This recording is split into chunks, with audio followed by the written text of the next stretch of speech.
to global prosperity. And let me say this, Africa is not a problem to be solved. Africa is an asset. Africa is an opportunity. Africa is not anybody's liability. Africa can actually significantly and will significantly contribute to global prosperity. Why? Number one, we have huge natural resources that can be used, including critical minerals that are necessary for energy transition. We have vast resources of renewable energy from wind, solar, geothermal, hydro, that again are important for the world's prosperity. Number three, it is not possible going forward to discuss world food security without the vast, untapped, arable lands of the African continent. And number three, 40% of the world's workforce by 2050 will live in Africa. 25% of the world's population will live in Africa. Africa is not only going to be a workforce, it is also going to be a market. And therefore, going into the future, we must sort out three significant things. Number one, we must sort out the issue of access to concessional resources to unlock the potential of Africa. We must sort out number two, that Africa continues to borrow from the international community at significantly high interest rates, even higher than comparable economies everywhere in the world. And number three, we must deal with a mispriced Africa, one that is that global credit rating agencies exaggerate the risk of Africa, and by so doing, undermine the opportunities and the prospects of the African continent. These three significant challenges must be addressed, and we have suggestions on how this can be addressed. Number one, we are saying with clarity that Africa is not the risk that everybody wants everyone else to believe. And there are mechanisms that we can de-risk whatever it is that people think is a risk in Africa. There are African multilateral financial institutions that we are building that now can act as guarantors for us to access those resources. Number two, we are also very clear that Africa does not lack capital. We have $4 trillion, for example, in domestic resources, in pension funds, in insurance resources, in central bank reserves. What is lacking is the mechanism to mobilize these resources. We will be promoting to partners here how those resources can be mobilized to drive African growth. And we will be asking for a win-win outcome. We are not asking for Africa to be treated in a special way. We are asking for Africa to be treated equally. It's not a special treatment we are asking for. It is to be treated equally. And I don't think that's too much to ask. We are presenting a new paradigm shift of relationship between Africa and our partners. This is no longer going to be a relationship about dependency. It's going to be a relationship about sovereign equality. It is not going to be a relationship about aid, charity, assistance. It's going to be a relationship that we want about mutually beneficial partnerships. And number three, our proposal is that extraction is no longer acceptable or tenable. Going forward, we believe that the most consequential and beneficial relationship is through investments that are mutually beneficial, so that African assets, natural resources, vast energy, renewable energy resources, arable lands, and human capital, including market, should be useful not just for us as Africans, but mutually beneficial for those who are going to invest with us. So we are clear on what we have come to achieve and what Africa's position is going to be. Secondly, we will be in the new global order. We believe that a new San Francisco moment is imminent. The world order, as we have known it, is faltering. It is not that it's going to happen, it's already happened. But we also believe that international institutions, including the United Nations, are a necessary imperative. World Bank, IMF, other institutions have a serious role to play.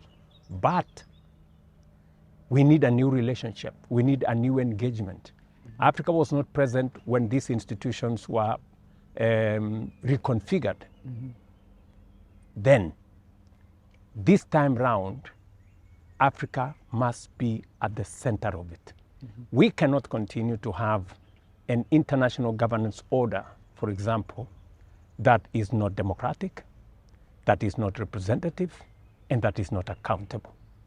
Our position is that whether it is seats at the UN Security Council, use of the veto, which is very controversial, and also accountability, because the United Nations, as we see it in the new order, must be run not by an administrator, but by a reformer. And number two, it must be a UN that is representative, that is democratic, and that is accountable. And this is not about accommodating Africa. No. It goes to the heart of the legitimacy of the UN, of the credibility of the UN, and actually the existence of the UN as we know it. So we are going to have a very candid, forthright conversation with partners. And these are positions we have consolidated. We have built consensus as a continent. And therefore, I think it's a great opportunity for Africa, for us to be able to position Africa rightfully in where it truly should be. This is a most consequential and significant meeting, especially happening against the background of what is happening globally. And for us in the African continent, it is a build-up from where we were in 2023. First, we convened the Africa Climate Summit in Nairobi that brought together African heads of states and stakeholders to discuss and consolidate our position, ideas, and suggestions on how climate change and the effects of it were affecting not just us, and Africa did not need to continue just being a victim, but a significant contributor to how a solution could be found. It is also against the background of Africa Forward Summit that we held last month, where 33 heads of state were in attendance with our friends from France. And again, we built consensus on where is Africa going, how is it going to play in the global scheme of things. We come here with very clear ideas. Number one, there will be 3 sessions. Session number 1 will be about forging new partnerships, international solidarity that is going to inform the new world order. We are also going to be discussing development. We are going to be discussing how we are going to forge a new development paradigm of shared economic activity and shared growth that is global, and who is going to play what. And finally, we're going to be discussing about technology, how e-government, AI technology, governance, how is everybody going to play. You remember very well that Africa was absent when all the other revolutions were being discussed. This fifth or sixth revolution around artificial intelligence and technology, Africa is not just going to be consumer, it's going to be a co-creator. We want to be at the center of it to write the rules together. So it's going to be different because we are structured, we are organized, we know what we want, and we will be putting our ideas, suggestions on the table with the rest of the global leaders. So, Mr. President, it is not done until it is done. Rome was not built in a day. Success is not a flash. It is built incrementally. And I believe that we are making the necessary steps towards solving some of the most pressing global challenges. And I think the mere appreciation that three significant things inform this meeting. Number one, global solidarity and new partnerships. There is a realization that the international architecture, the UN as we have known it, is no longer fit for purpose. This has been our position. And therefore, there is a reality that people are living with. Many people thought, for example, that you can solve global conflicts in days or weeks. We have seen what is happening in Ukraine. We have seen what is happening in Iran. So there is a new reality that we all must face, that a new world order is necessary that deploys new tools for engagement. I am very clear that we will leave here tomorrow with number one, our position having been understood, and number two, having concrete proposals on how Africa can access concessional resources, Africa can contribute its assets to global growth, and number three, whether it is energy transition, whether it is food security, whether it is labor mobility, or whether it is building a bigger market, Africa will have a say.